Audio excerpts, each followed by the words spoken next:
আসসালামু আলাইকুম এভরিওয়ান, তোমরা সবাই কেমন আছো? আশা করি সবাই ভালো আছো। আজকে তোমাদের সাথে একটা ভিনটেজ ডায়েরি মেক করা শেয়ার করব। তাই আমি এখানে কিছু A4 সাইজের পেপার নিয়েছি।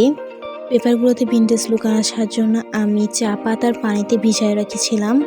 তোমরা চাইলে কফিতেও ভিজায় রাখতে পারো। এরপর আমি কিছু মোটা কাগজ নিয়েছিলাম, একটা বই থেকে কালেকশন করছিলাম। তোমরা চাইলে অন্য কোথাও থেকে নিতে পারো। আমার কাছে মোটা কার্ডবোর্ড না থাকার কারণে আমি একটা পেজ আরেকটা পেজের সাথে গাম দিয়ে লাগিয়ে আরও মোটা করে নিয়েছি। সেক্ষেত্রে তোমরা কার্ডবোর্ড নিলে তোমাদের কাছে আরও বেশি ভালো হবে।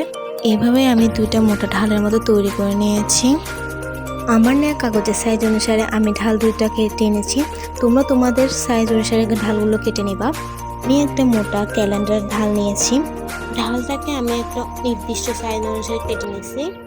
ঢালটাকে আরো মোটা করার জন্য আমি একটা পেজ আরেকটা পেজের সাথে গ্লু দিয়ে লাগিয়ে দিচ্ছি। তারপর আমি একটি কাপড়ের শপিং ব্যাগ নিয়ে তাতে কেটে রাখা আগের কাগজগুলো আমি এখানে গ্লু দিয়ে লাগিয়ে দিছি।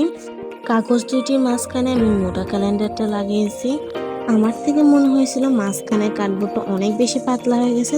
পরে আমি আরেকটা মোটা কার্ডবোর্ড লাগিয়ে এটাকে আরো শক্ত করছিলাম। আজকের মতো এতটুকুতেই আজকের ভিডিওটা এই পর্যন্ত তোমাদের সাথে।